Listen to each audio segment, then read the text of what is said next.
This is the Paul McGuire Report. I'm Paul McGuire. On today's program, we're going to deal with the topic, the most important secret on planet Earth. What is that most important secret? It's a secret that, in some respects, is not hidden. It's a secret that is hiding in plain sight, if you will.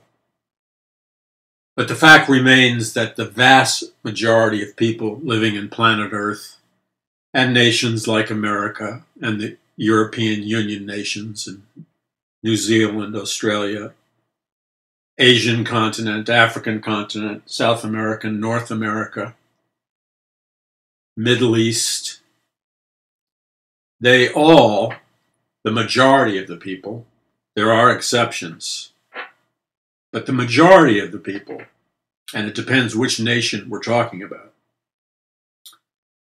are completely unaware of the fact that there is a secret that's not being told to them. That's the most bizarre thing of all, that they don't even know there's a great secret that they haven't been told. In fact, if you try to bring it up to most people, they will tell you that to even bring up the subject of the greatest secret in the world is somehow taboo. It's off limits. It's X-rated. You can't talk about it. And if you begin to talk about it, those people who do not even know there's a secret being withheld from them, and those people who do not know what the great secret is in the world, they will usually become angry, but they will disguise their anger. They won't initially appear to be angry, but that's really the emotion that's hidden behind the comments they'll make. Because, you see, to be angry and really be honest about their emotions would expose them, and they don't want to be exposed. So they hide behind the mythological comfort of a couple of expressions that have been so overused, it's become really kind of mundane and stupid. And that would be expressions like conspiracy theory. You see, anything that enters their consciousness by way of somebody speaking, like myself on the radio, watching something on television, seeing something in a movie, engaging in a conversation with somebody, reading a book, or whatever, anything that remotely challenges their inner equilibrium, which is very fragile, by the way. That's why they have to protect it. That's why they become angry so quickly. You see, if they were secure in their inner psychological equilibrium, they would laugh. They would be having fun. They would just chuckle, you see. Chuckling and laughter and smiling is a sign that there's nothing threatening you. You're just having fun. But you see, they reveal who they are. And what do I mean by who they are? They are the people that either don't know the greatest secret in the world, or they are the people who, when introduced to even a little tiny bit of that secret, will get angry, but disguise their anger by saying words like conspiracy theory and walking away or whatever.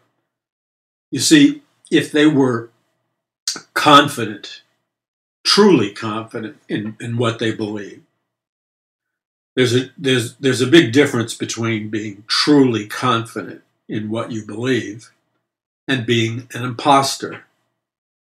You see, we have a nation and a world filled with great imposters, great pretenders. They pretend publicly.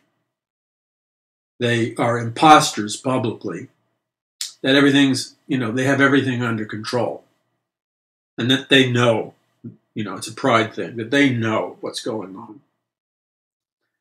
But you see, if they really knew what was going on and they were secure in that, then they would have a psychological equilibrium, a sense of balance, if you will. And so if somebody brought something up that was something they never heard before, they wouldn't react with so much anger. In fact, it's deeper than anger. It's a hidden violence which exposes anger at its root. The very fact that they can't laugh and smile and just chill and listen to it reveals to the people all around them, those people who are awake, of course, that they're clueless. Otherwise, if they were secure and really knew what they pretended to know, they wouldn't get off balance. They wouldn't become upset so easily, and they wouldn't use names to shut people down or ideas down. And you know why they use names to shut people down? Like conspiracy theorist. They'll call you a conspiracy theorist. Big deal. Call me a conspiracy theorist. I was raised in New York City. I was called every name under the sun, including a name that uses the word sun. And some of you can probably guess what that is. I was called every name under the sun, including that one, growing up on the streets of New York City. Every name you can think of, I was called. And it meant nothing to me after a while. Absolutely nothing. Well, why did it mean nothing? Because eventually I matured to the place where I understood what it was about and it didn't bother me anymore. But you see, the reason that they become unglued and call you a conspiracy theorist, which I basically have to laugh at when I'm accused of being that. I mean, I don't get defensive. I laugh at it. It's humorous to me. Because after you've been called every name under the sun, I mean, conspiracy theorist is hardly a threatening term. Because I really don't need their approval. I don't need their peer approval. They need a peer approval. That's why they have to buy into, well, if you think about this, this is okay. If you think about this and talk about this, this is normal. It's been officially approved. This is the officially approved content of conversation. This is the officially approved set of ideas that we have. And as long as I operate and speak and believe in the officially approved ideas, then I'm a person of importance. And I have self-worth because I will be respected by my peers. But you see, they're not secure. They're not whole. They're insecure. And the reason they're insecure is because they have to have the respect of their peers or they fall apart. And so they'll do anything to gain the acceptance of their peers, including believing in a bunch of absurdities, nonsense, and lies. If that's what it takes for them to get the approval of their peers, then they're going to go that way. Because they don't have the security deep inside themselves to acquire the truth, search for the truth, look for answers. Because you see, deep down inside, they're terrified. Yeah, that's the word for it. They're terrified that if any of these things that they've heard about are actually true, and they were to publicly admit to it, then their friends would reject them. They wouldn't approve of them. They might even call them conspiracy theorists, or what they're saying, a conspiracy theory. So they can't handle that because they're so deeply insecure that they will perpetuate a lie or any nonsense because they're addicts, they're junkies. They have to have that fix, just like a heroin addict needs the needle in his or her vein. These people have to have their fix of regular approval from their peers, which is respect. And why do they need that? Because deep down inside, they're lacking respect. They don't approve of themselves. They don't even know if they do approve of themselves or they don't. They're filled with question marks that are buried deep within their subconscious mind. And that's why they reveal themselves the moment you try to bring up a topic or a subject that it's not on the list of their officially approved topics and subject matters that they're allowed to believe, think, or talk about. Another way of saying that is what they believe, think, and have to talk about has to be politically correct. And if it's not politically correct, then they could be mocked or ridiculed or put down by the people they associate with, their peers. And they're terrified of saying something that's not politically correct because they have so little value of themselves deep down inside that this would rock the boat of their very fragile sense of reality. So they will go along with political correctness 100%. Sig Heil, whatever it takes. But the reality is they are willing to exchange the truth for a lie because what really motivates them is not truth. It's not reality.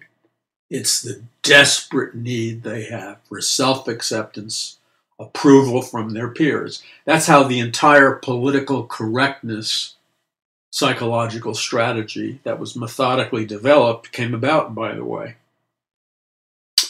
I want to digress for a moment, but it's going to help us get to the greatest secret in the world. What we're going to talk about now is how we get to the greatest secret in the world. And that is, we need to talk about this list of officially approved subject matters, beliefs that you're allowed or not allowed to have. And if you don't have the officially approved list, you don't believe it, which means you're not politically correct, because the officially approved list and political correctness are synonymous. They're one and the same. Then you might be rejected by your peers and your whole world would fall apart. And you know why your whole world would fall apart? Because you have no inner sense of self apart from this very fragile pseudo-approval that you get from those around you who will applaud you and affirm you if you say, believe, and think the official list or what is politically correct. Even if you've continued to listen to me this long, and many of you haven't, many of you have dropped off. You turned it down. You turned it off. Those people are gone because they couldn't even take 3 minutes of a truthful discussion. 3 minutes of a truthful discussion was so terrifying to them that they had to run and turn it off. You are braver than that. You're still listening. But part of you, deep down inside, is wavering and tempted to turn it off. To turn me off. What is so threatening about me? What am I saying that jeopardizes you? How are you unsafe by listening to these words? What possible damage could occur to you from hearing what I have to say? And if you listen long enough, and you find out what the greatest secret is in the world, then it may change your life forever. Now, that may frighten some of you, and you're ready to turn this off now. It's no big deal to me. I mean, I have compassion for you. I'm sad that you're going to do that. I'm sad for you. I'm not sad for me. I don't care if you listen or not, because I'm going to still be here talking, whether you're here or not. Your approval means nothing to me. And I don't mean that in an arrogant sense. I don't need your approval, you see, in order for me to exist. Nor do I need to conform my beliefs, my opinions. I don't need to conform them to some official list that was developed or a set of politically correct ideas. You see, to be blunt, I don't give a blank whether you think I'm politically correct or not. It means nothing to me, because my self-worth doesn't come from the approval of men and women. You know, I don't care. The question is, will you be brave enough to hang on? The question is, will you have enough? Or do you have enough? I believe that you do have enough. I'm not trying to manipulate you. I do believe you have enough.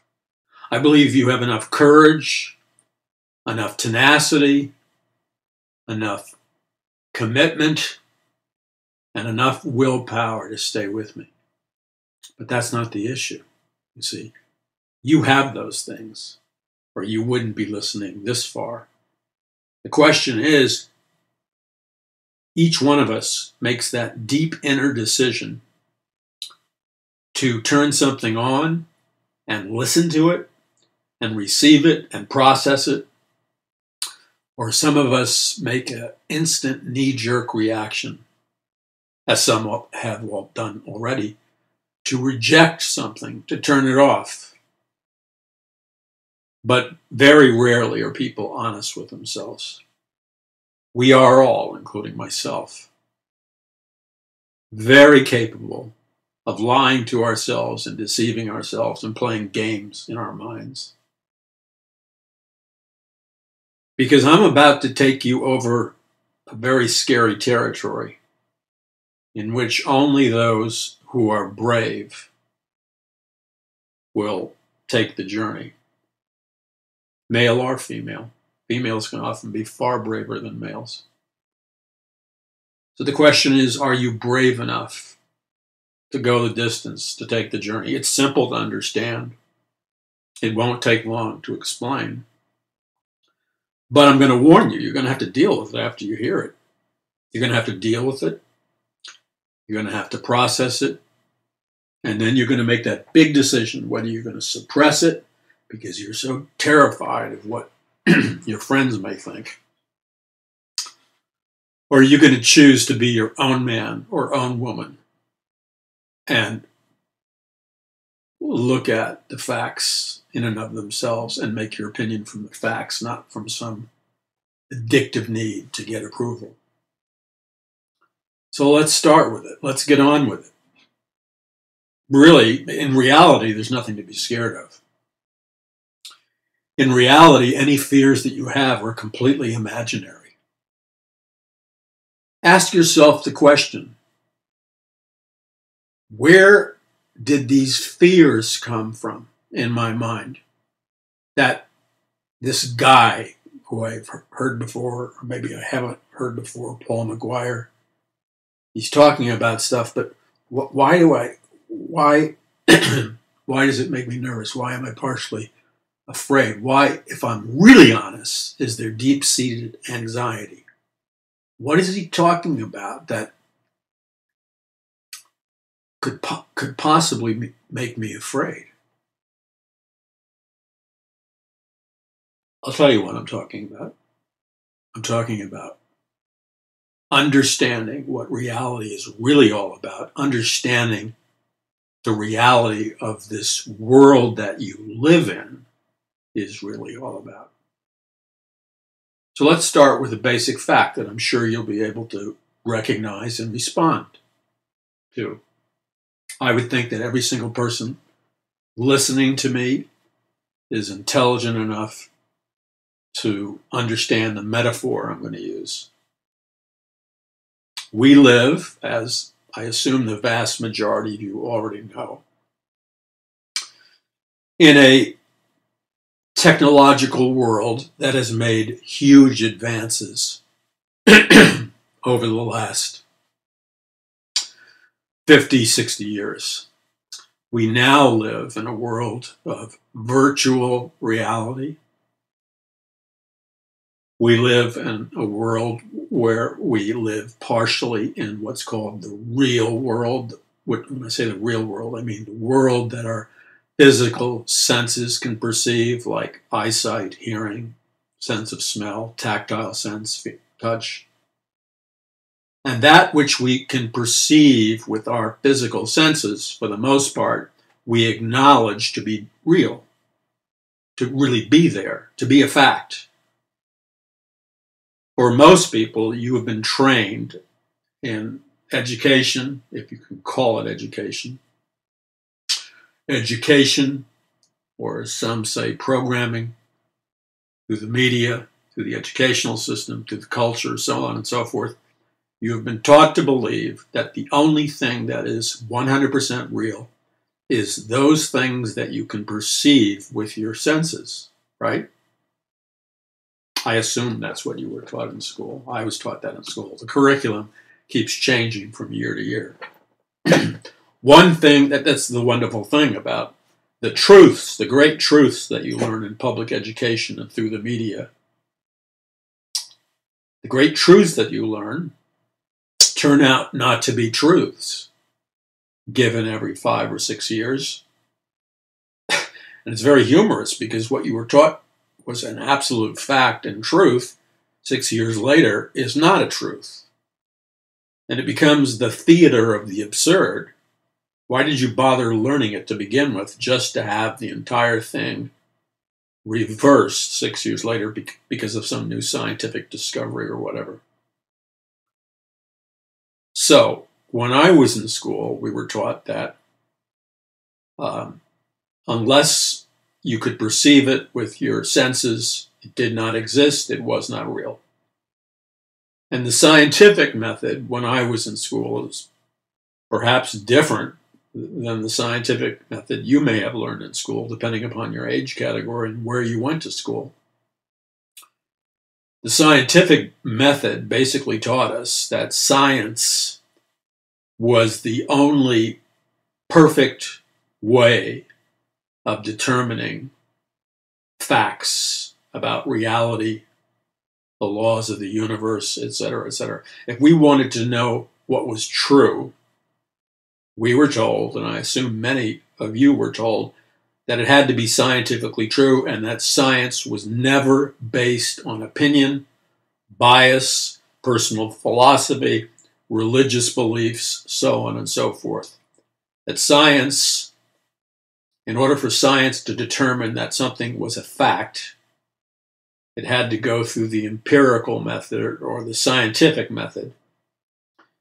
And that simply meant that the scientific method was a very rigorous and demanding method of evaluating something or some belief system or whatever based on scientific experimentation that could be scientifically validated by multiple sources based on facts, based on evidence that were conclusive. And if they were not conclusive, not based on semi-facts, not based on half-baked ideas, because that's what you see in science today. A lot of scientific theories that are based not on scientific facts, they're based on opinions, philosophies, belief systems, religions. And then they pretend that the belief systems and the philosophies and religions constitute facts. They don't. So they violate. You'll find that a huge percentage of people in modern science, in order for them to receive the government grants, to be published, to have their scientific discoveries presented before the American people, to be famous and to achieve status in the scientific community. The idea once was you had to have facts and evidence and discover something. Okay? So, for example, Albert Einstein, with his famous theory, E equal mc squared. Well, that theory on a chalkboard led directly to the creation of the atomic bomb and many other things. So it was validated. Einstein claimed that his theory was true, but it was proven true with the advent of atomic energy and the nuclear bomb, the splitting of the atom. And then you have other scientific facts that were proven, validated, always by the rigorous scientific method, which is based on evidence. So you have a hypothesis. It's a working theory. Let's say the hypothesis is that the planet, the temperature of the planet over a period of time is getting warmer and warmer. That's called global warming. You know that, of course. And yet, whether you want to accept it or not, whether you want to believe it or not,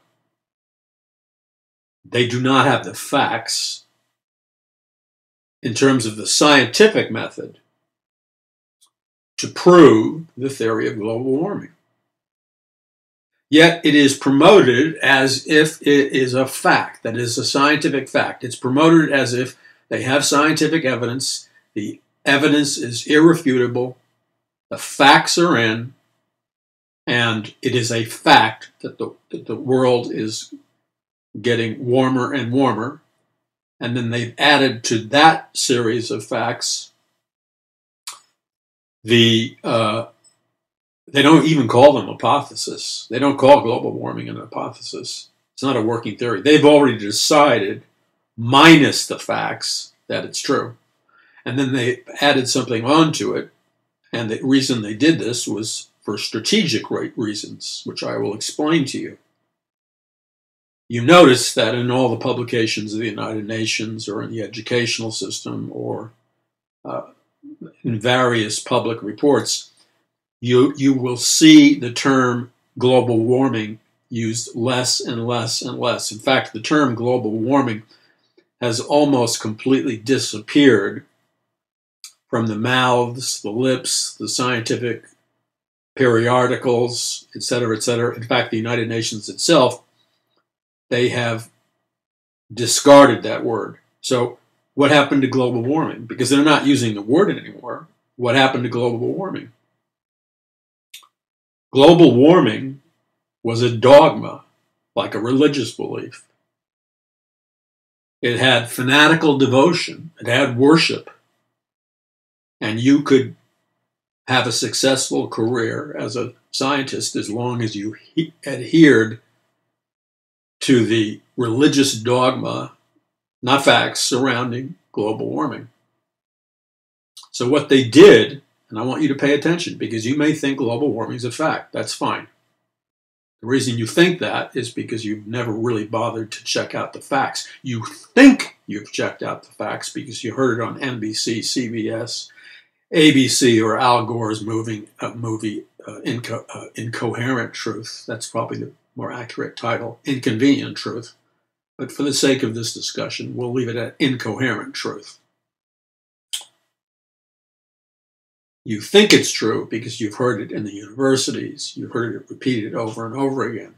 But have you personally bothered to investigate the scientific facts regarding global warming? And I would suggest to you that you haven't. And when I say you haven't, if you're a researcher who has any integrity in their research, it is your obligation, just like it's a scientist's obligation, it's your obligation to read the pros and cons of any theory, of any belief system, You read the information you agree with, but you force yourself to read, no matter how absurd you may think it to be, you force yourself to read information that may take the opposite point of view, even though you're absolutely convinced that anything that would suggest even remotely a rebuttal to global warming has to be based on insanity. You're obligated under the scientific method and as a researcher of integrity to know what the opposing point of view says, and not with just a bunch of cliches. So I would venture to say that just about everybody listening to me has never done that. Oh, you'll claim that you do it. But if we sat down for an hour, it would soon be obvious that you haven't done it. And the same with scientists, too. Scientists can be brilliant people. But let's face it, they're human, like you are, like I am. And the all-important thing is that scientists, more than most, live in one of the most politically correct environments there is, the college, university. The environment of the scientist or the researcher is one of the most highly charged political environments there is. Their pay, their research grants, the willingness of prestigious scientific journals to publish them. Again, the various awards, the grants, the finances, and all the things that are important to getting credibility and furthering your career and to be able to do more research is contingent upon you adhering to this politically correct set of beliefs, or we could call it the official list of acceptable ideas and belief systems. And if you violate that, you're dead meat. You are censored from scientific publications, and worse, you are attacked by your fellow scientists, and your career will be destroyed. That's a fact. And there are a very large number of scientists whose careers have been destroyed. Of course, you'll never read about it because the scientific institutions like the Smithsonian, they'll never publicly admit to it. You're not going to read about it in the paper because they don't want you to know. But careers have been destroyed. So let's go back to global warming. Because what I'm suggesting to you, based on rational thinking and logic, just rational thinking and logic alone, this will not require that you have some incredibly advanced knowledge about science. This is simply logic. If global warming was the fact that they maintained it was, I mean, that this was like you're talking about a religion, you're not talking about a science. And the definition of religion is that you can believe something apart from empirical scientific evidence. You believe something by faith.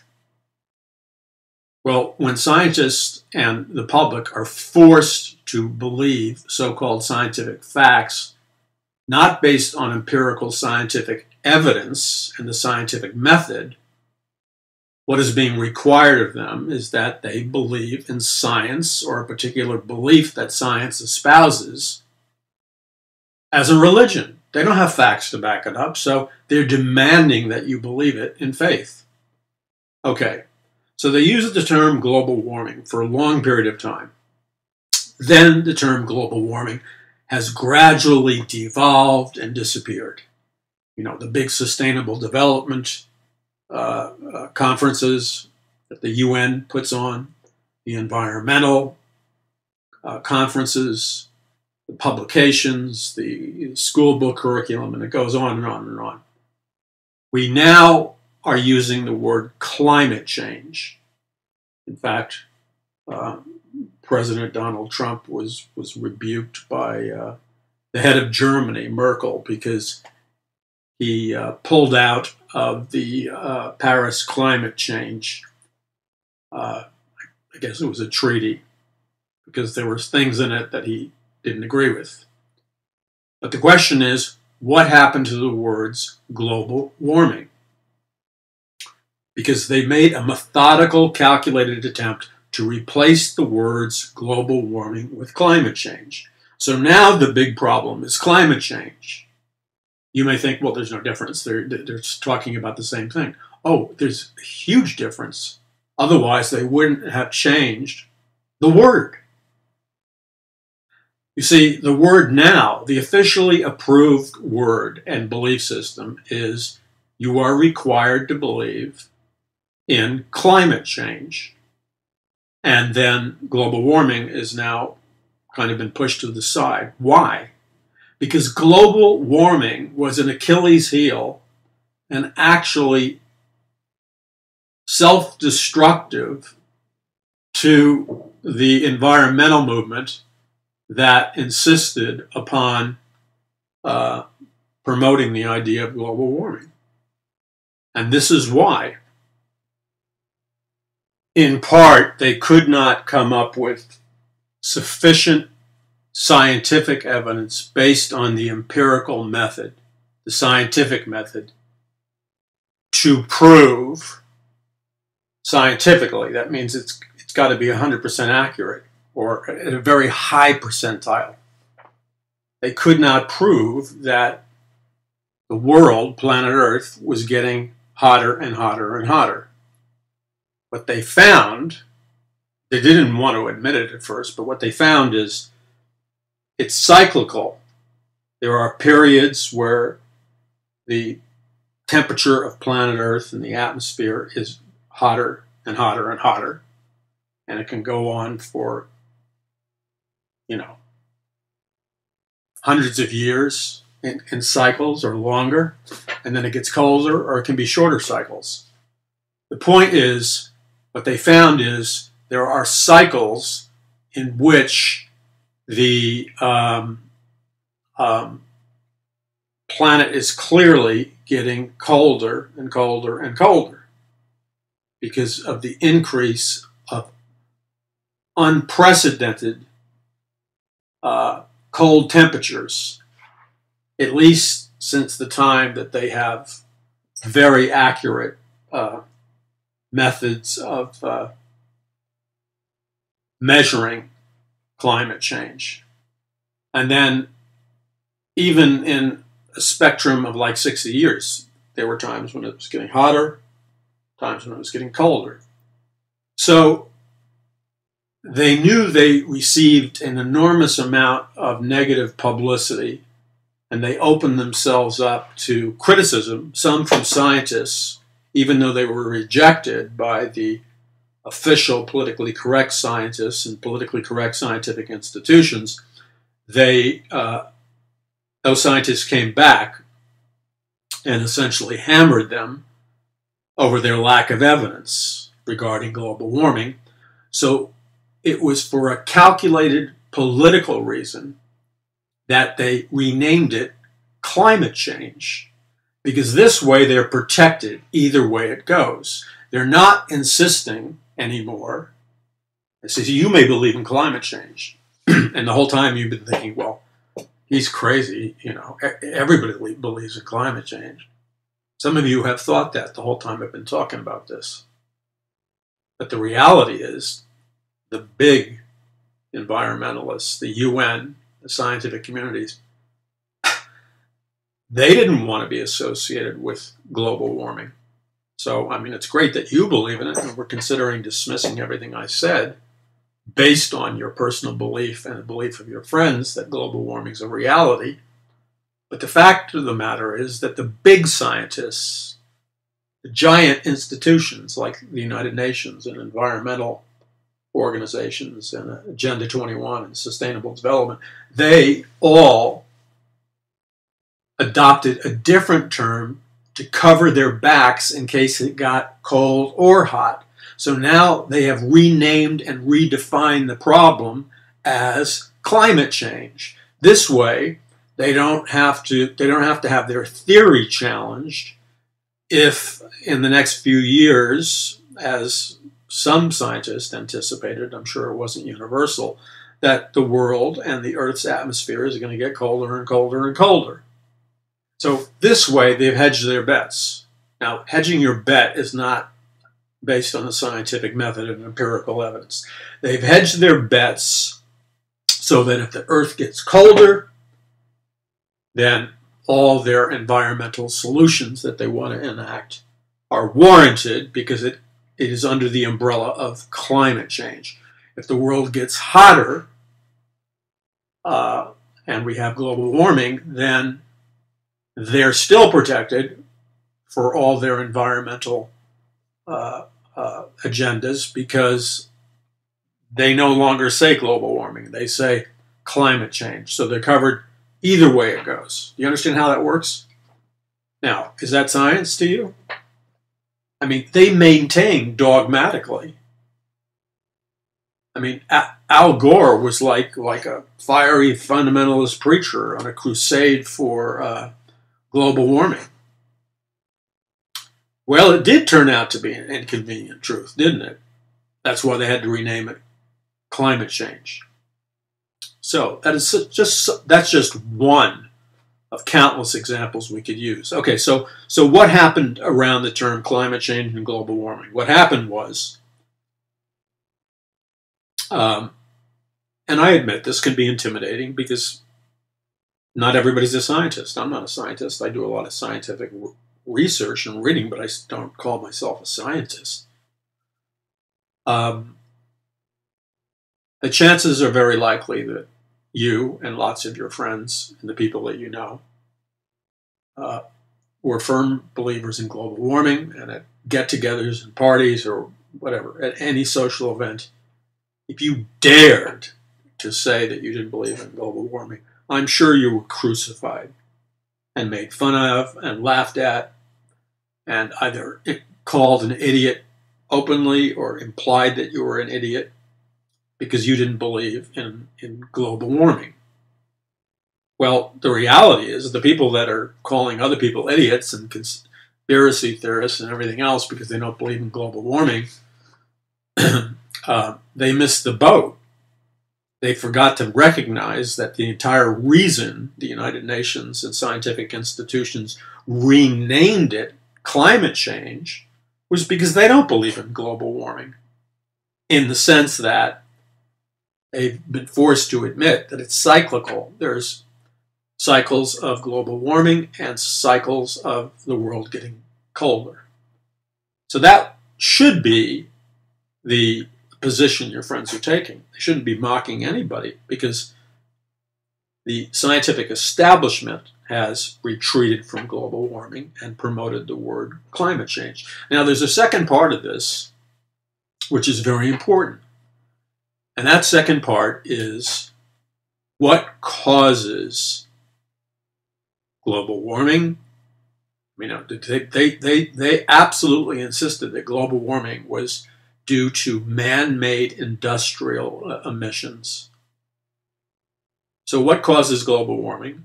What causes climate change?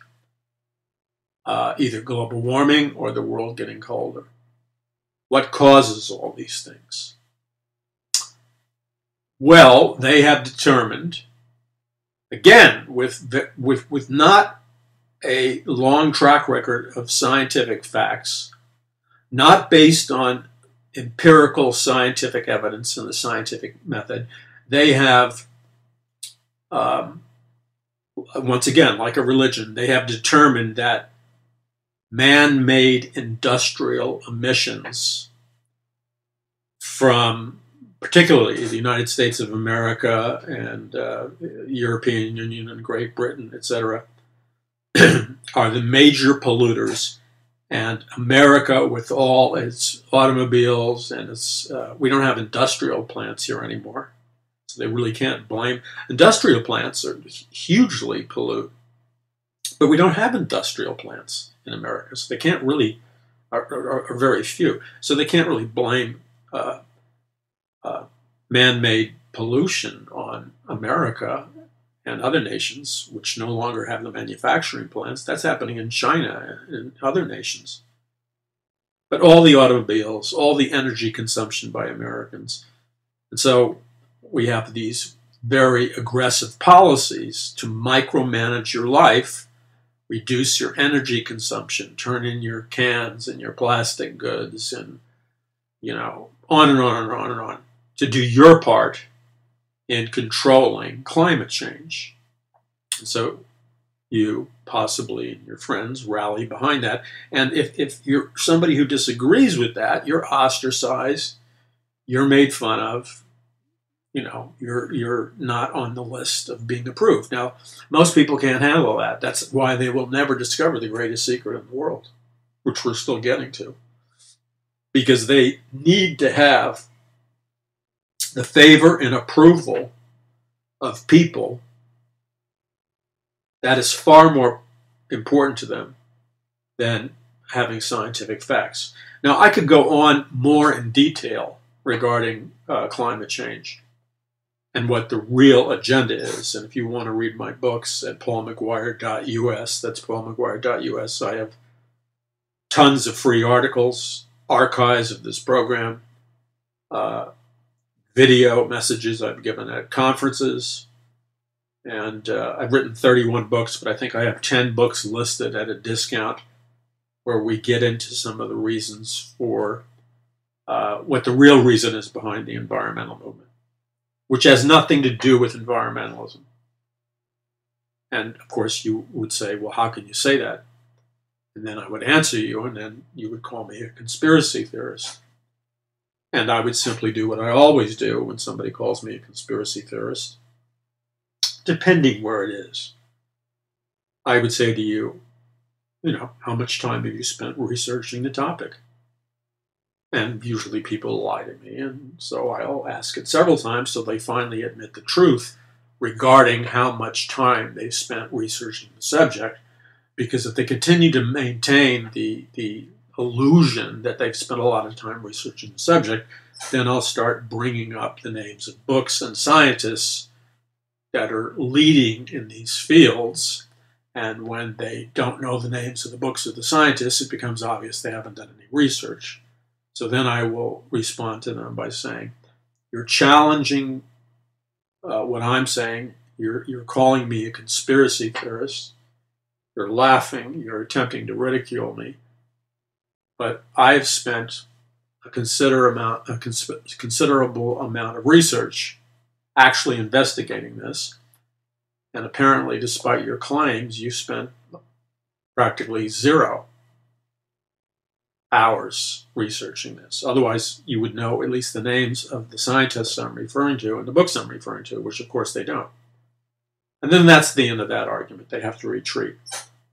Because to be embarrassed in front of their peers as not knowing anything after they claim to know something is something they can't handle.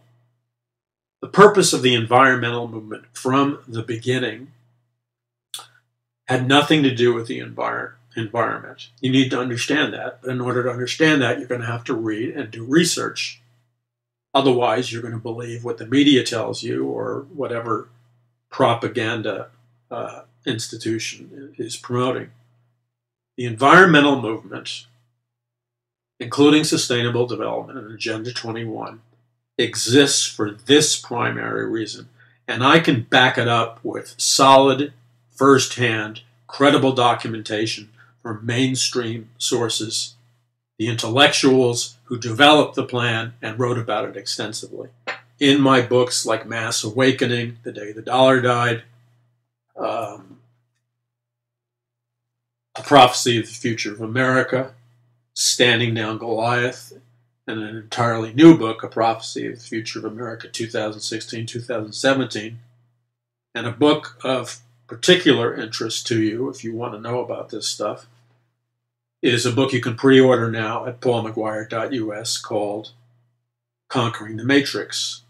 And in all of these books, I deal from different angles.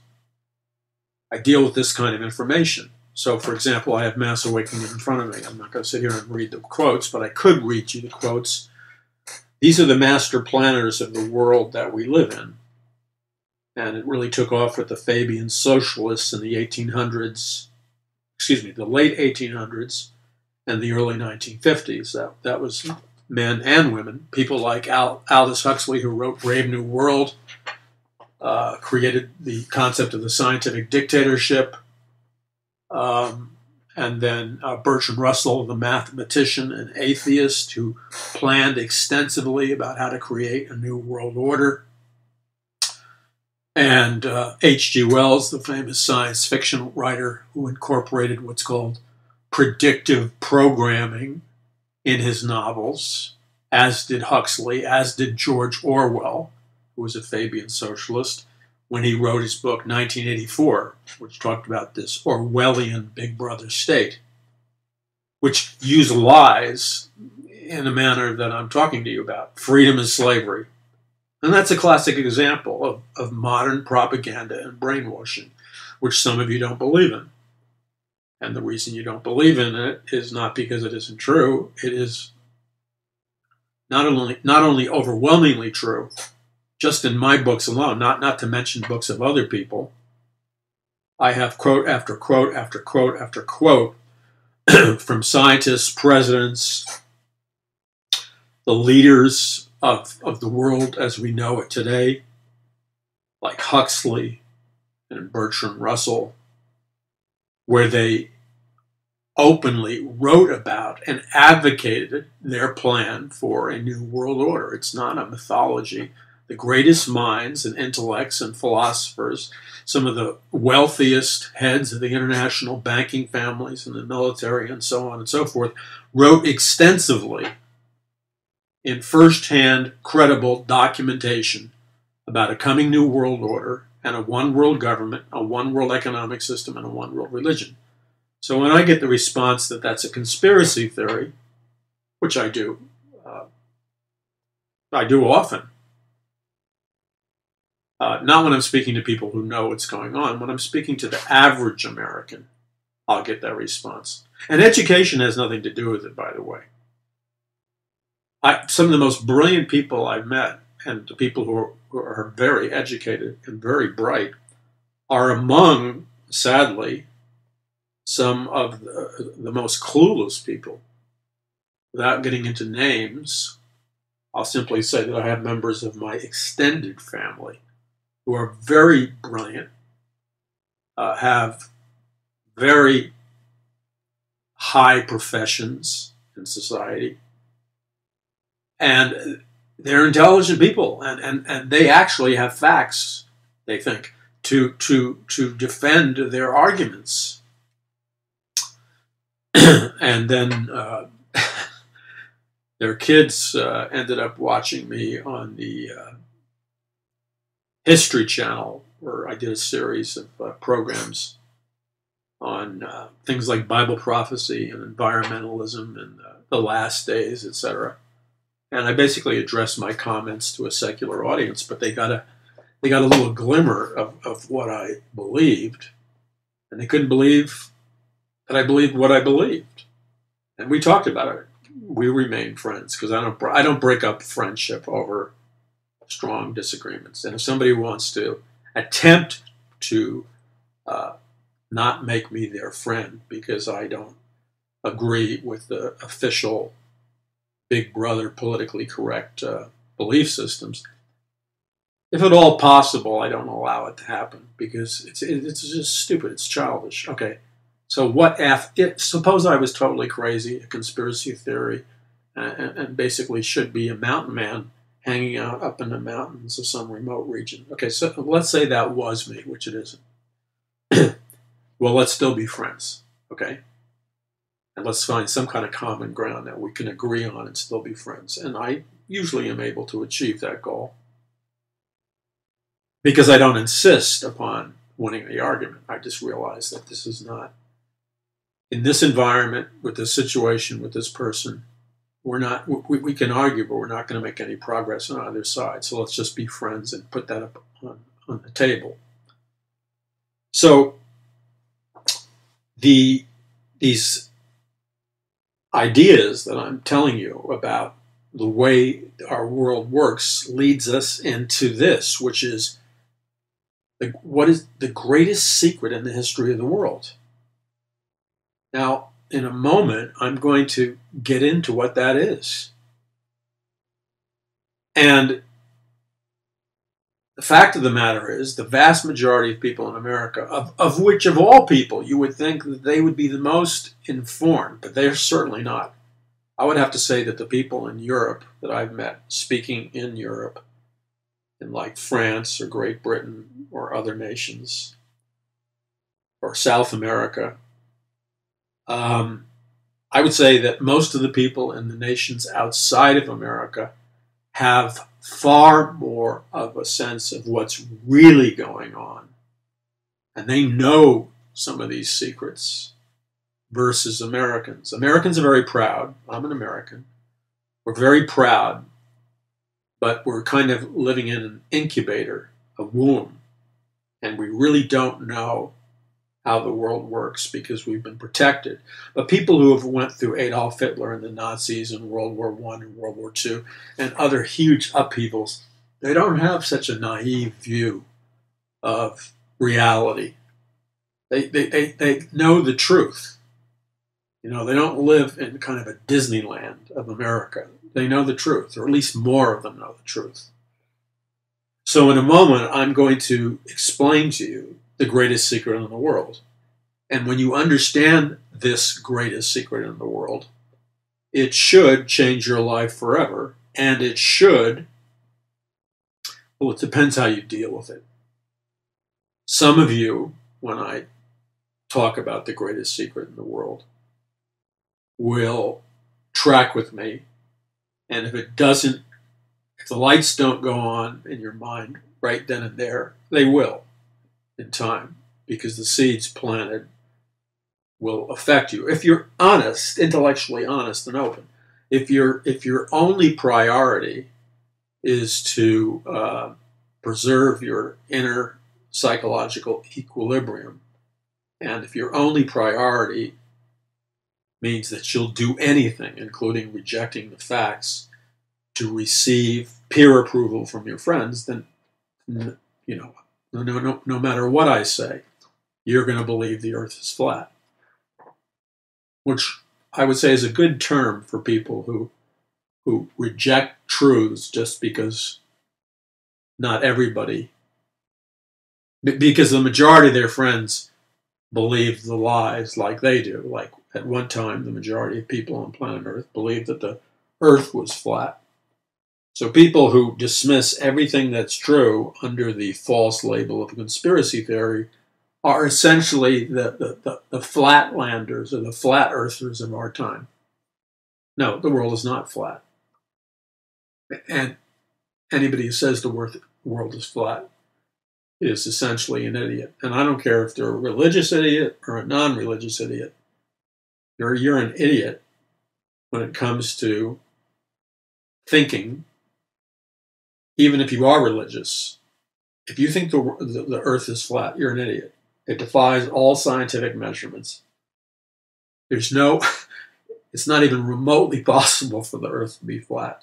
So for you to believe that, because you've gathered yourself some pseudo-biblical arguments or whatever, I really don't have anything to say to you, because there's nothing I could say to you. You are defying logic, you're defying reason to believe an absolute absurdity. So in a moment, we're going to get back with the biggest secret in the world. And you need to send this program to your friends. This program would be an excellent tool for opening people's minds up. Because once a person has their mind opened up and is unplugged from this matrix world that we live in, then they can think. And when they think for themselves, when they take the baby step of thinking for themselves, it's amazing how powerful truth is, because truth in itself is powerful. You're listening to the Paul McGuire Report. I'm Paul McGuire. Spread this message, this program, by going to paulmcguire.us. That's MCGUIRE, paulmcguire.us, and you can, you have like 7 or 8 or more social media apps. You can send the link, download the link, of this program, the Paul McGuire Report, and you can send it to your friends anywhere or send it to yourself anywhere, anytime in the world. And you can watch it like on YouTube. You can listen to it on iTunes. And we have all kinds of other social media apps that you can use. So you can look at it on your laptop, your cell phone, anywhere you go. Jogging with your earbuds plugged in. I got lots of people who listen to the program jogging. And some of them I'm jealous. They jog from exotic places like the coastline of a beach on sunrise or sunset, and they listen to the program. And some people are up in the mountains and stuff. So we have listeners from every continent on planet Earth, and we have listeners from many nations on planet Earth, all of which we're thankful for. So visit paulmcguire.us. You can get the books I discussed, where you'll see firsthand quotes that you should be familiar with. I guarantee you have not read these quotes in public school or private school. You will never hear these quotes ever mentioned in the so-called media. The mainstream media can't even come close to the truth, because if they even come close to the truth by reading you some of the quotes that are essential to understanding our world, you see, it's like the mainstream media is like a cat, and instead of chasing a mouse, it's chasing a big ball of thread. And once you pull on the thread of truth, that the pseudo-truth, the matrix truth, the illusion that the mainstream media is promoting, their whole matrix reality unravels. You see, you can take any area of truth, and if you pull on it from the mainstream media, their whole matrix of illusion starts to unravel. That's why they censor all the important truth and occupy you with trivialities, lies. I'm not talking conservative and liberal mainstream media. Now, alternative media, you have many sources in alternative media that are truthful, and they'll empower you. But the entire internet is filled now with disinformation. In alternative media and in mainstream media, you have computer-generated websites put up there by very powerful entities designed to confuse, throw you off track. And these people just don't launch 1 or 2 or 3 websites. They launch 1,000, and they don't even have a human hand. Maybe they have a human hand involved in one of the websites, but they put up 1,000 websites to spread disinformation, but under different names, different articles. And it's even more powerful than that. The companies like Facebook and Google and YouTube and the other social media companies, ever since they gave away the internet, which was a number of months ago, and ask yourself the question, if you dare to think independently, why would the United States of America give away its most important financial asset, called the internet, which has a monetary value that's probably infinite? Why would the United States of America give control of the internet over to the communist Chinese, who are all about censorship? Well, it's obvious. There are very powerful players in our world that want the internet censored. That's why they gave it away to a communist nation. So they can kind of smile and pretend they didn't do it.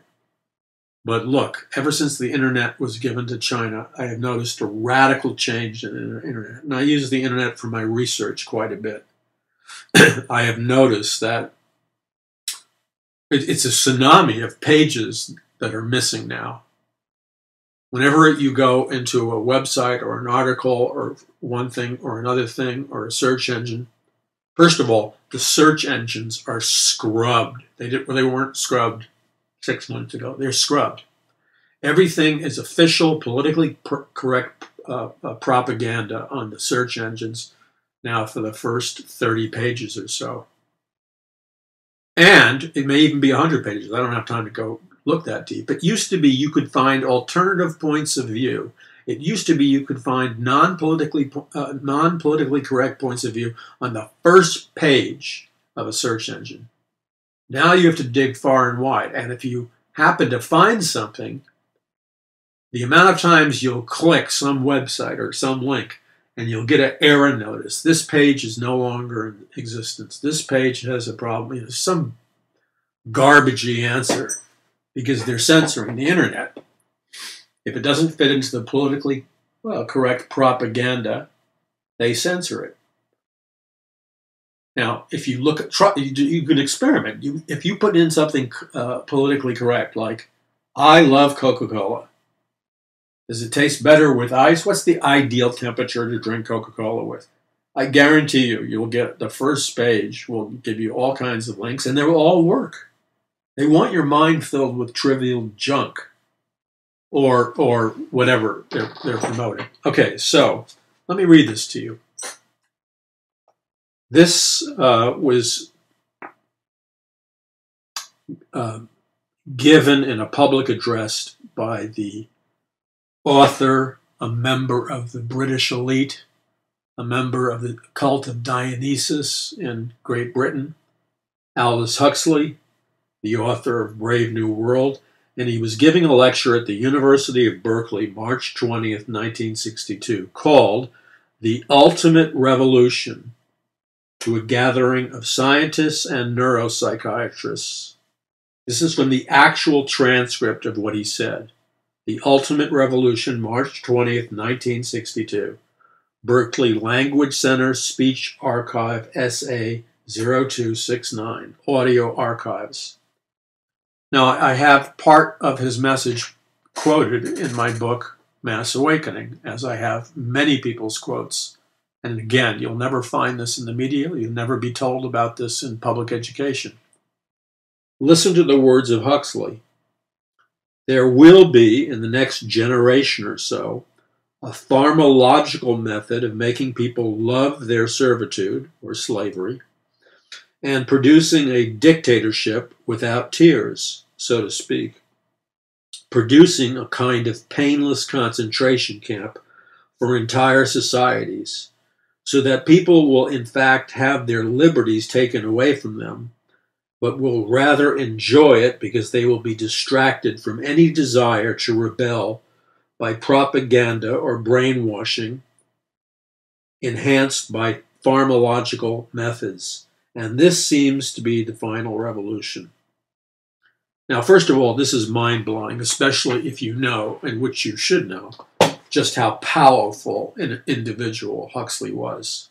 But then when you add to this variations of this quote, variations of the same message I have quoted in my books, were made by countless of the highest level thinkers, intellectual leaders, scientists, politicians in the world and in America. From before this time, going back to the 30s, to after this time. They're all saying a similar thing. So it's not just Huxley saying it. It's Brzezinski, co-founder of the Trilateral Commission with Rockefeller. It's Dr. Delgado. Did you know we talk about the microchip implant, which is in the book of Revelation? And there is a serious attempt by high-level people in our society right now to put a microchip implant in every single person. They're very serious about it. The former director of a major department in DARPA, of the military, it was called the Information Awareness Office, but she worked for another division of DARPA, and she was the head. Actually, may have been the head of DARPA itself. And then she went to work for Google. And their goal is to distribute microchip implants for people. Now, many scientists have said similar things to Huxley. And what he's essentially saying And this is the society that we live in. Your friends and you can have your politically correct parties, and it's like I'm not picking on you because I'm speaking to you in the generic sense, but if it happens to apply to you, nobody's looking. You can own up to it deep down inside yourself. It's like this. Let me put it this way. It's like those of you that are more concerned about being politically correct and getting peer approval, including your Marxist professors. Oh, and that's not something I made up. That happens to be a fact. Would you like me to substantiate the fact? I will, in 3 sentences. All the Marxist professors who populate the highest positions and are tenured in our university and college system are a byproduct of a powerful group of Marxist intellectuals who were trained by the KGB in Russia, who moved to Germany in the 1920s and established the Frankfurt School. And their game plan was to initiate effective Marxist communist revolutions in nations like the United States of America and other Western nations by not using the old-fashioned communist revolutionary methods, which were guns, bullets, breaking your house down, and bombs. Their goal was to create Marxist revolutions by creating a revolution in the culture first. And the way these Marxist intellectuals developed their plan of creating Marxist cultural revolutions was to first inundate the university and the educational system, which they've done. Inundate the media, the artists, the writers, the actors, the directors. That would be more, I guess, entertainment industry. Infiltrate the news media, infiltrate politics, infiltrate education, infiltrate every institution of power, including the church. The Christian church was number one for them to infiltrate. And here was just the top list of their goals to take down in America in order to promote their Marxist revolution. Number 1, destroy the Christian church. That's in their words. Number 2, to destroy the Christian concept of marriage. Number 3, destroy Christian morality. And number 4, to destroy patriotism and a belief in the independent nation state and replace it with a belief in globalism and a one-world government. They have largely been successful in doing that. Remember the song by John Lennon, Imagine There's No Heaven? You listen to the lyrics. That's what the Frankfurt School has done. That's why you have seen such a radical change in our nation, especially in the educational system. It began with the Marxist intellectuals in the 1920s in the Frankfurt School, who joined up with Sigmund Freud, the father of psychoanalysis, to create behavior modification programs, mind control programs, social engineering programs, indoctrination programs, all operating, of course, in disguise. And they've been largely successful. That's why you have millennials running around who, sadly to say, are among the most empty-headed people I've ever met. And they just spout off like 5 bullet points of propaganda. Diversity, LGBT communities, sustainable. I mean, they got 5 or 6 words that they rapid fire, and they can't answer a question about any of it. It's programming a culture. It's programming a nation. Okay, this is a scientific fact. So I gave you one quote from Huxley. I could give you quotes by powerful leaders in my book, Mass Awakening, in my book, the first book, A Prophecy of the Future of America, Standing Down Goliath, and The Day the Dollar Died, because one way to get to the truth about the greatest secret in the world is to understand that the monetary system that you use in America or whatever country you live in is the monetary system. In fact, this should be a test on whether you understand the greatest secret in the world or not. In my book, The Day the Dollar Died, I talk about the monetary system. There are many of you listening to me that know the truth about the monetary system. The average American, including most politicians, by the way, either don't know or pretend not to know the truth about the monetary system. The monetary system in America and many other nations of the world is based on sorcery and illusion and deception. It's a complete mirage. You have international bankers. First of all, most people in America don't know that the U.S. government, we the people, have not owned our own monetary system since 1913, when the international bankers came to America and used both political parties to establish the Federal Reserve Act of 1913. What that did was place the total control of our monetary system into the hands of a private company that consisted of a secret group of the most powerful international banking families of the world. Approximately 12 or 13 of them owned the Federal Reserve. And then by law, they had complete control over our monetary system. By law, our government is not allowed to investigate them, to know their budget, to know their membership, to know their policies, their assets. Our government, our Congress, turned over the complete power of our monetary system to a cartel of international banking families. And by law, we're not allowed to know, and our government is allowed to know absolutely anything. We were not allowed to know anything about the Federal Reserve. And yet, as Rothschild said, he said, I'm paraphrasing, Rothschild said, I don't care who's president or prime minister, he said. Whoever owns the money of a nation controls everything. And you see, the person or group of people who control the monetary system, they control the political system. In fact, they control the entire nation. If you control the monetary system, and if you control the money of any nation, you own that nation, and you control everything about it. That's one of the biggest sub-truths or sub-secrets on the way to discovering the biggest secret in the world.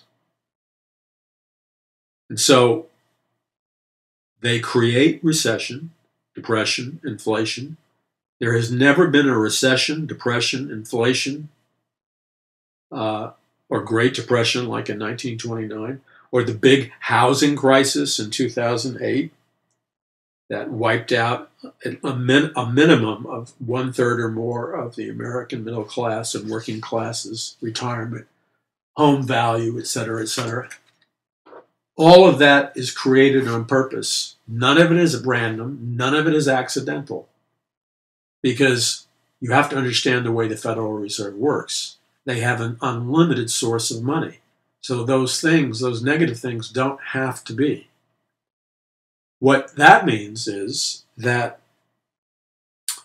they print money from nothing. Now think about this, because this is on the road to discovering the greatest secret in the world. The international bankers of the Federal Reserve, which are called the central banks in Europe and other nations, the way they operate is they print money from nothing. They print currency from nothing. So they could print, between now and tomorrow, $1 billion. Okay? $1 billion.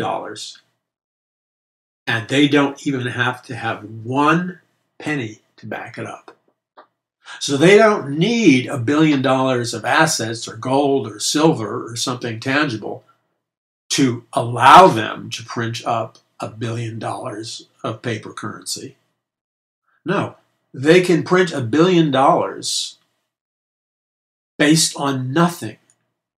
Nothing, a complete illusion. They are legally allowed to print $1 trillion.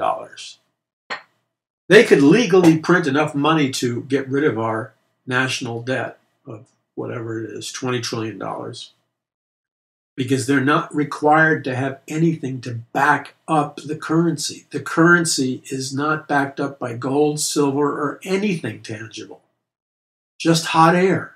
And the only time people have trouble understanding that, because most people reject it the first time you tell them, and I'll have to confess to you, I had trouble understanding it too, years ago. The reason I had trouble understanding it is it was so simple that I couldn't believe it. And so if you're wrestling with it, read my book, The Day the Dollar Died. It'll explain it to you in a simple manner, or Mass Awakening. But look, the money is printed from nothing. And you see, it's hard for us to understand that. It was hard for me to understand it. How do I wrap my head around it? It doesn't make any sense. How can you print money from nothing? And that's why people can't understand it, because they're trying to use their logic and their rational minds to figure out something that is irrational and not logical. You see, it's the reality of an economic system that prints money from nothing, which is what the central banks do in Europe too, is so crazy to us in our hopefully right minds that we stumble at it. Our heads reel. We have difficulty processing it, even though it's very simple. What I said to you is like a child could understand it. But we have difficulty with it because we can't possibly understand how anybody could have gotten away with being able to print billions and trillions of dollars and not have anything to back it up. You know what that means? That means if you had a printing press of a certain quality, and that's all you had is that, and you borrowed ink, the appropriate inks, and you didn't have a penny to your name. You lived in an old motorhome, but you could get the printing press running. And let's say you were able to print $100,000 or $300,000 in an evening from your motorhome, but you didn't have a penny to your name. But when you woke up in the morning, you'd have $300,000 to spend. Well, that's what the Federal Reserve is. They own it, baby. They own it all. And that's just the beginning. See, you just stuck your baby toe in the ultimate secret of the world. Just your baby toe is submerged in water. It's simple, but it's so simple it becomes next to impossible to understand. So I'm going to give you an outline right now of the greatest secret in the world. And by the way, before I do, we need your help in getting this message out, because this message is essential for many reasons. So we need your help, those of you that believe in God and Jesus Christ. We need your help in praying for us constantly. And we need those of you that understand the vision of what we're doing to contribute financially and to donate and make contributions, as we intend to enhance our media outreach, our television outreach, our radio outreach, our social media outreach, because we're in a war, probably the most intense war in all of mankind's history. And the war consists in the hearts and minds of every individual on planet Earth.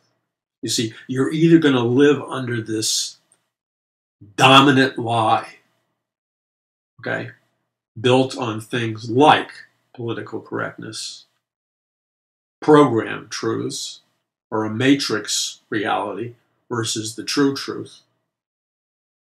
And all of this ultimately ties into spirituality, because the ultimate reason for the world you live in and the ultimate reason for you being alive, you have to break free from the matrix, which is lies and illusions. It's a very powerful force, man. It began in ancient Babylon, in what was called Mystery Babylon. I explain that in my book, A Prophecy of the Future of America, the first book, and an entirely different book with completely new information called A Prophecy of the Future of America 2016-2017, where I heavily get into economics. You cannot understand reality. You can't understand the biggest secret in the world unless you understand that you're stuck in a matrix that is designed to prevent you from understanding reality. And that matrix is composed of propaganda, supernatural forces, scientific mind control, as Huxley said, drugs, technology, media, music, other forms of electronics that are at a higher level that I won't get into now. But what it does is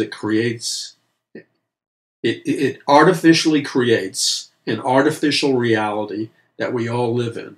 So the fact of the matter, in order to understand the greatest secret of the world, you're going to have to break something. And I want you to listen very carefully. If you're serious in understanding the greatest secret in the world, which when you do, will enable you to be free from a prison that you live in that you didn't even know that you lived in. That's how important it is. Remember, I was reading you Aldous Huxley? And he was saying to the neuropsychiatrists about the nature of futuristic totalitarian states. He said, when you program them and brainwash them properly with pharmacology, which means drugs and other things, they won't even know that they're slaves, he said.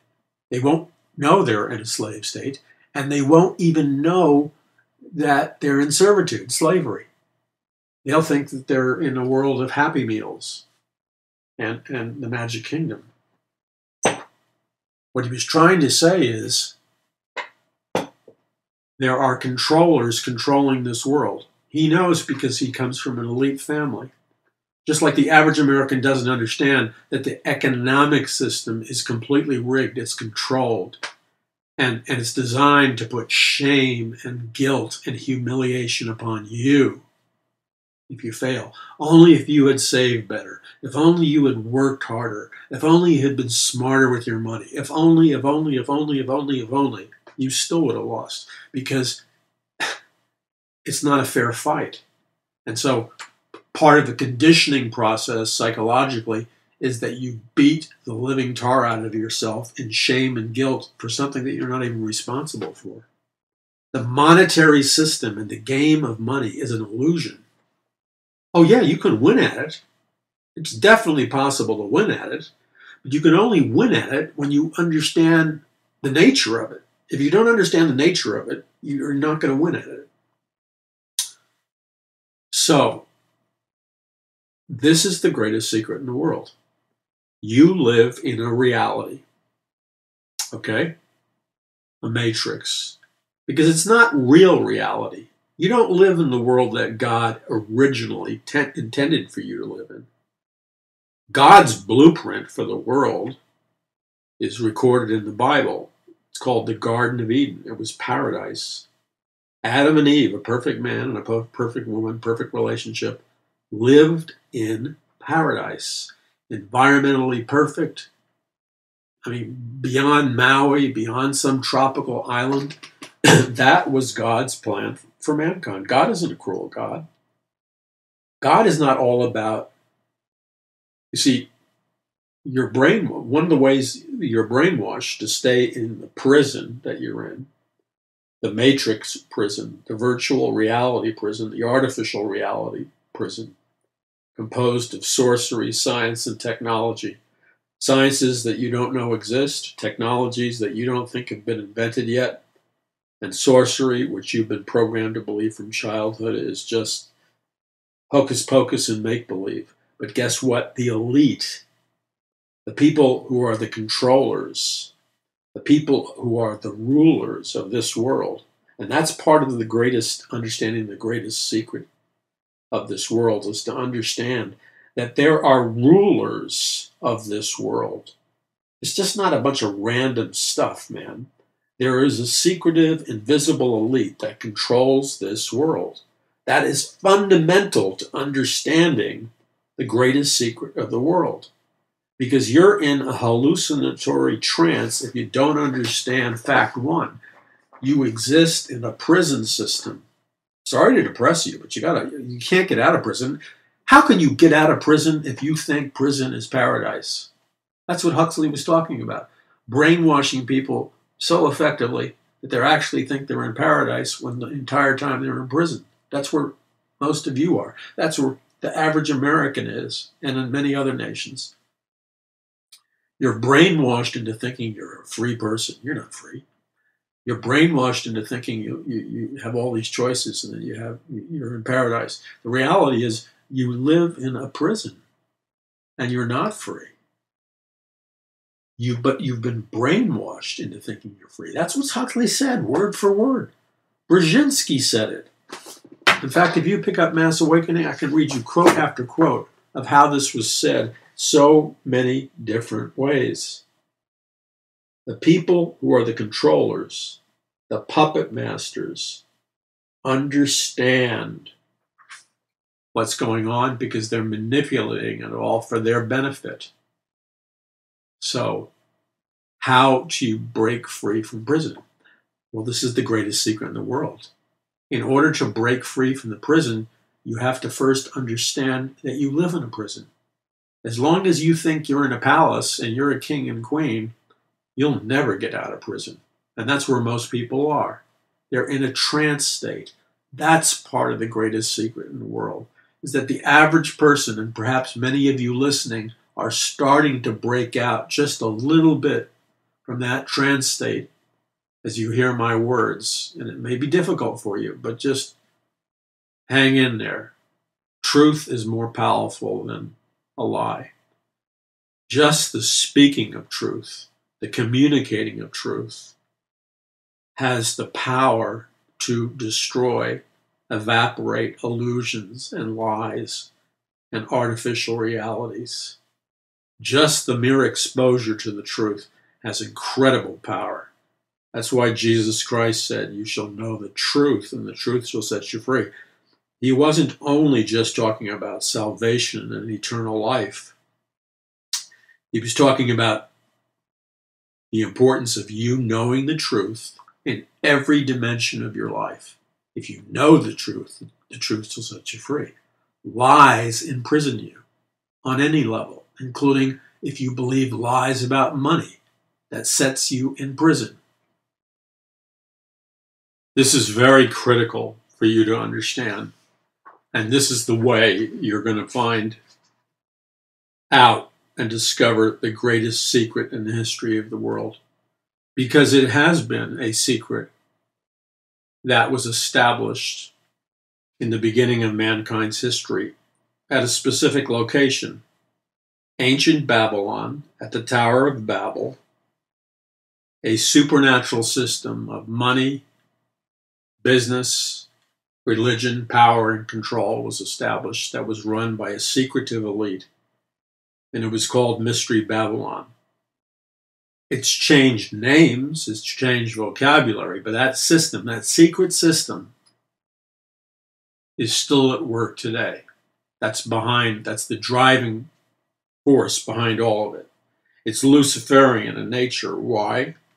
Because Satan is the father of lies. So all illusion, all manufactured reality, all artificial reality, the matrix, is Luciferian because it's not real.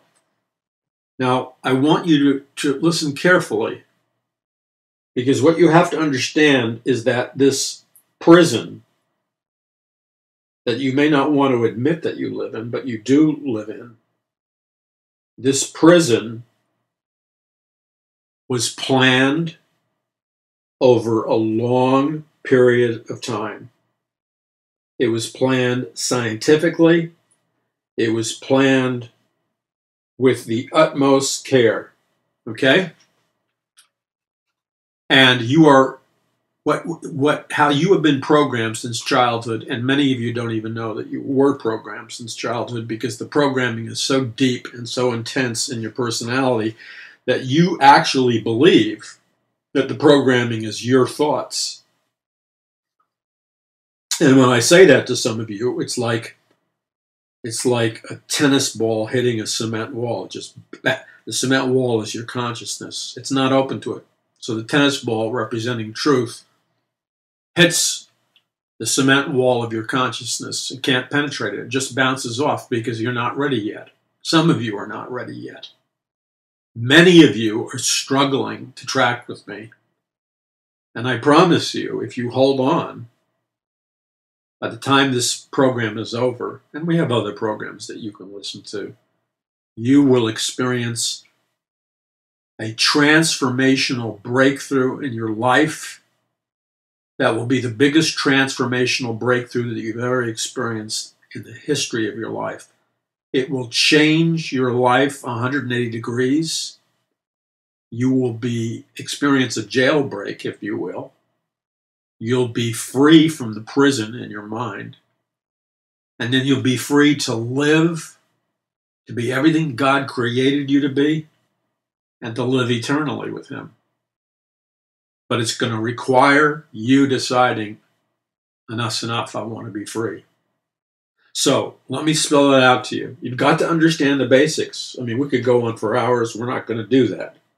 But you have to understand that everything in this world that we live in was planned by a secret elite who believe that they truly believe they're the rulers of planet Earth. And there's a spiritual reason for that. They believe that they are above us on the evolutionary scale. They believe, these people, this secretive elite that owns, look, let me spell it out to you really simply. These facts are outlined extensively in my book, A Prophecy of the Future of America, 2016-2017, not to be confused with the book of a similar title. I give you the mathematical data, but you need to understand something. The entire world's wealth on this planet is controlled by just 1% of the population. Now just think about it. 1% of the population controls the entire world's wealth. Do you think that happened by accident? No, it was by plan. It was by design, and it was by theft and robbery. The second thing you need to know is that the rest of the middle class and working class belong to the, let's say, 99% of the population that's left. And that includes people who are below the poverty level. Now, listen to me really carefully about the math. You're told all the time about how you need to make sacrifices. We need to have a one world government. You need to not eat so much food. You need to give up this standard of living. You need to give up that. We need to take this from you and take that away from you because you have too much. And if you were really a loving person, you would share it, right? And most of you and the people you know buy into that mind control game. Let's review the facts again. 1% of the population are the ruling elite. 1%, they control 99% of all of the world's wealth. So the 1% own practically 100% of the world's wealth. But they're asking you.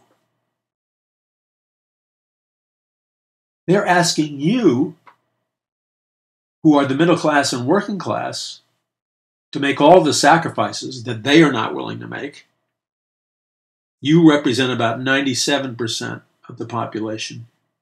And guess what percentage of the world's wealth you control, you own? You only control and own, as working class and middle class, you only control and own 3% of the world's wealth, yet you represent 97% of the population. The 1% control 99% of the world's wealth. Has the light bulb turned on? Because if it hasn't, you need to get the book, Prophecy of the Future of America, 2016-2017, or keep repeating the program until the light bulb turns on. Understand the truth. Jesus said, you shall know the truth will set you free. Let me read you these words. again from Huxley, and he's speaking about the United Nations. Some of you think the United Nations is this warm and cozy, gigantic world government that's going to redistribute the wealth, heal the planet's environmentalism, restore social justice for all. And the only reason you believe that is you don't know what you're talking about. And you're being very emotional about it. Oh, you'll scream hatred towards America. But you don't have clue one about why the rulers of planet Earth created the United Nations. The United Nations wasn't created by the masses of people. It was created by the rulers for the rulers' benefit. So Huxley had a brother, Aldous Huxley had a brother named Julian Huxley, who through the United Nations, they have a special department called UNESCO. They create the one world educational system. So wherever you went to school, you were receiving, whether you knew it or not, UNESCO or United Nations educational curriculum, which was designed, first and foremost, to indoctrinate you into accepting and wanting a socialist Marxist society. So Huxley writes in his book in 1958, Brave New World Revisited. Listen carefully. In politics, the equivalent of a fully developed scientific theory or philosophical system is a totalitarian dictatorship. You're going to have to hear this program more than once. This is heavy stuff. In economics, the equivalent of a beautifully composed work of art is the smoothly running factory in which the workers are perfectly adjusted to the machines. The will to order can make tyrants out of those who merely aspire to clear up a mess. The beauty of tidiness is used as a justification for dictatorship. Now, that's very deep, and you're not going to get it the first time you read it. Another quote from Huxley. The future dictator's subjects will be painlessly regimented by a corps of highly trained social engineers. And he quotes one advocate of this new science as saying, quote, the challenge of social engineering in our time is like the challenge of technical engineering 50 years ago.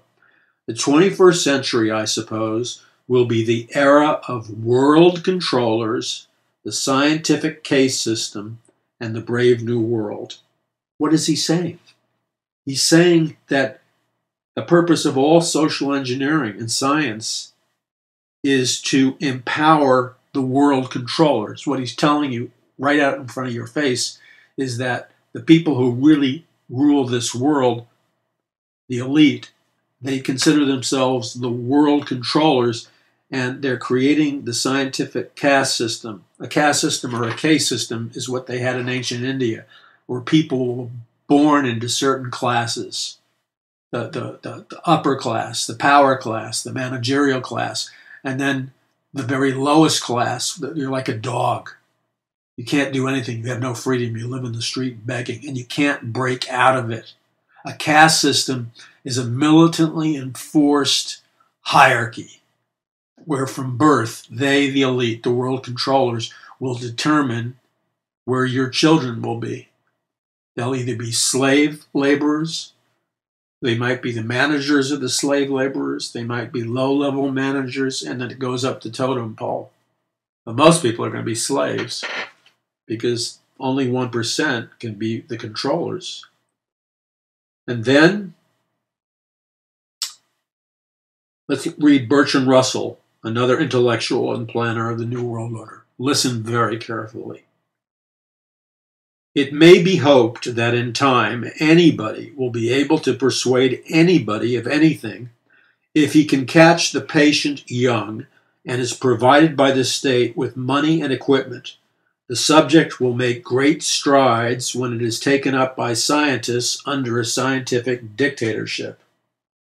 Well, Russell is talking about your children. He's just playing with the words.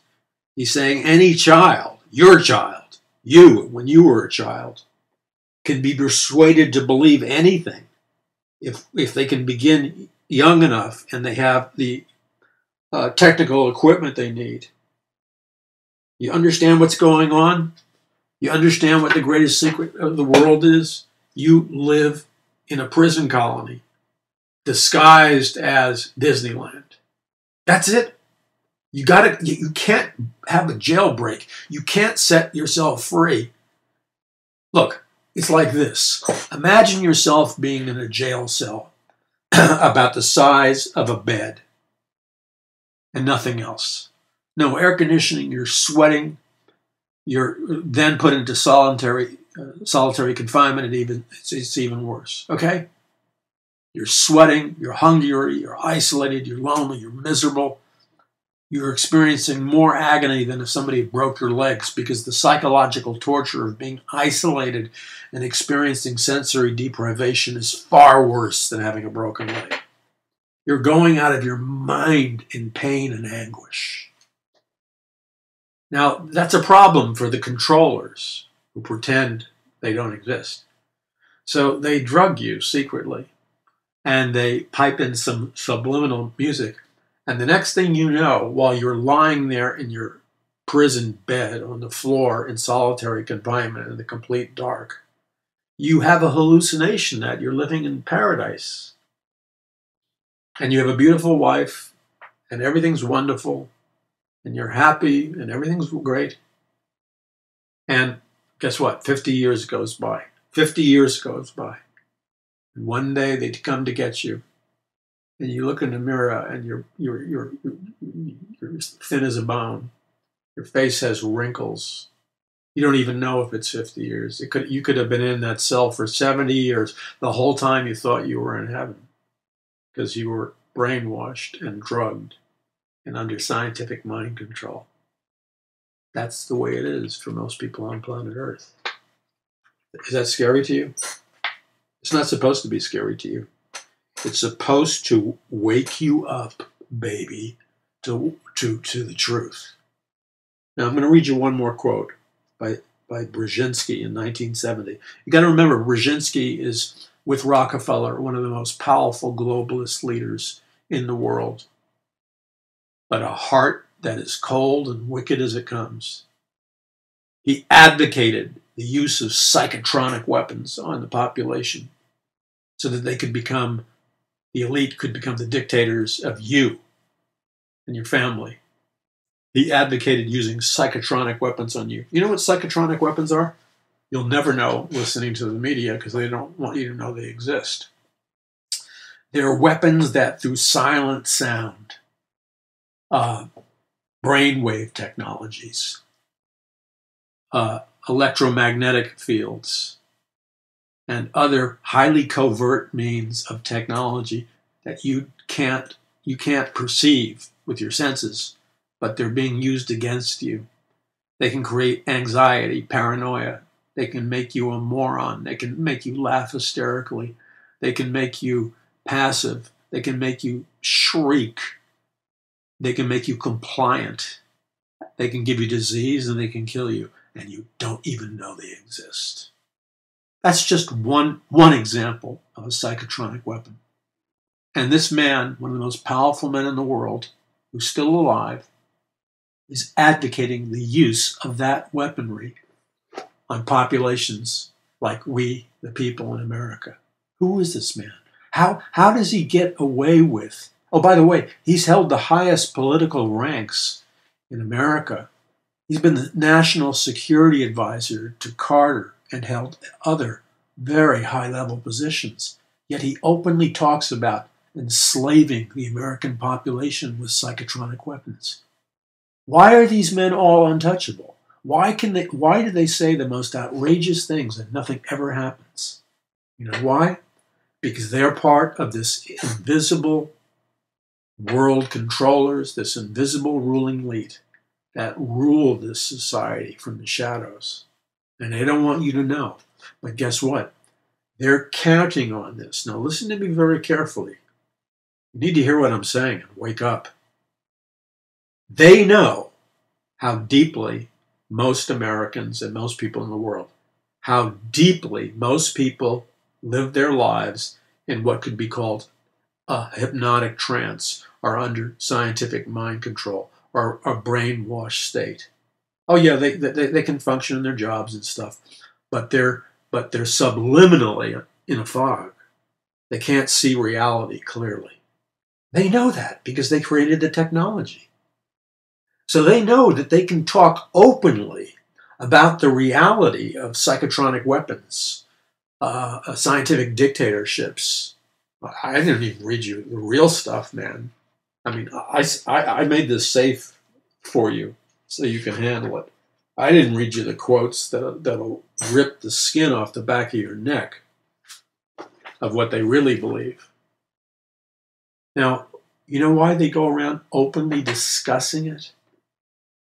Writing it in publications, doing interviews at the Council on Foreign Relations and speaking at places like that, in the Bilderberg meetings where they openly talk about this stuff. You know why they do it right out in the open? Because they know something that the average American and the average citizen of the world doesn't know. They know what you don't know, but I pray that right now as I'm speaking to you, you're coming awake and the reality of this is starting to dawn upon you. They know that people who are under mind control are living their lives out in a kind of hypnotic trance. And because they're in a hypnotic trance, they've been programmed to ignore or not hear or not see or not believe messages from the real reality that they live in, such as the words of these people that are telling you the horrific plans of rulership and mental dictatorship they've already established over you, and that you're a prisoner. They know you will actually hear their words. You will see pictures that verify what I'm talking about. But they know that your trance state is so deep and your mind control so all-pervasive that you can receive a consistent bombardment of the truth and it'll just bounce off you. And you'll continue to exist in your world looking for approval from your politically correct friends. They know that. And they laugh among themselves. They laugh among themselves. I can't tell you everything I know. I can't tell you what I've been privy to, but they laugh. They laugh openly because they know you hear, they know you see, but they know that you really can't hear and you really can't see. That's the greatest secret of the world, by the way. The greatest secret of the world is the nature of reality. The greatest truth in the world is the fact that there's a way out. There's a door, man. From this matrix, yes, there's a door. In fact, you should pre-order my book, Conquering the Matrix, because it deals with this. There's a doorway standing before you, wherever you are, a doorway out of the matrix. There's a doorway out of the prison. There's a doorway out of the artificial reality. There's a doorway out of the prison and the delusion and the trance. There's a doorway out. They have hypnotized you so you can't see the doorway. And they've brainwashed you from childhood by saying, oh, the doorway doesn't exist. It's just a fiction of people's imagination. Or they call names to the doorway and convince you not to even investigate it. So most people see the doorway, but they really don't see it. I'll tell you the name of the doorway. That doorway is in your room right now. Wherever you are listening to me, that doorway has suddenly appeared for you. Whether you're listening on earbuds or your cell phone or in your car or whatever, a doorway has just materialized in front of you that they have no power over. That doorway is Jesus Christ, who they have taught you to laugh at and mock at and think is just something that's ridiculous. See, that's mind control. That's sorcery. To convince you that your doorway to freedom is not even worth considering. The doorway that is before you is true. His name is Jesus Christ. And Jesus is saying to you now, because he is the doorway, Jesus Christ is speaking to you now through the illusion, through the matrix. He's speaking to you, and you can hear his voice, and you know it is him speaking to you. You can hear the voice of Jesus Christ in your inner person right now. And Jesus Christ is telling you right now, it's time for you to get out of prison. Jesus Christ is saying to you, I am the way, the truth, and the life. No man comes to the Father but through me. He's saying there's only one way to God. That's through me, Jesus. And Jesus Christ is also saying to you, listen, this is the doorway. The doorway is right in front of you at this second. If you're driving, pay attention to where you're driving, or pull off the side of the road. But don't fail to walk through the doorway. Pull off on the side of the road, please. Stop what you're doing. The doorway is before you. Jesus Christ is saying to you, behold, I stand at the door and knock.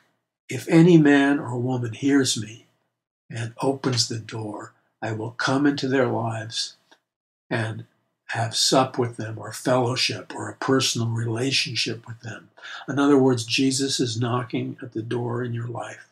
There's a doorway right now in your life, and Jesus is knocking at that door because it's an interdimensional doorway. And he's saying, if you open the doorway and invite me in, then I will have a supernatural relationship with you, and I will take you out of this prison matrix into a land of freedom. At this second, I'll do that. So what do? You do what Jesus said. And I'll tell you what Jesus said. He said, if any man asks me to be saved, that Jesus Christ said he would save that person. Jesus Christ said the only way to get into heaven is to be born again. That is the doorway. If you pray this simple prayer with me, and you mean it, you will not only receive Christ, you will experience the rebirth, and you will travel through the doorway out of prison into eternal freedom, beginning now here on earth. That's what you want. Jesus is knocking on your doorway now. Simply do what he is asking you to do, and repeat this brief prayer after me. Do it. Jesus, I come to you now, asking that you cleanse me of all my sins.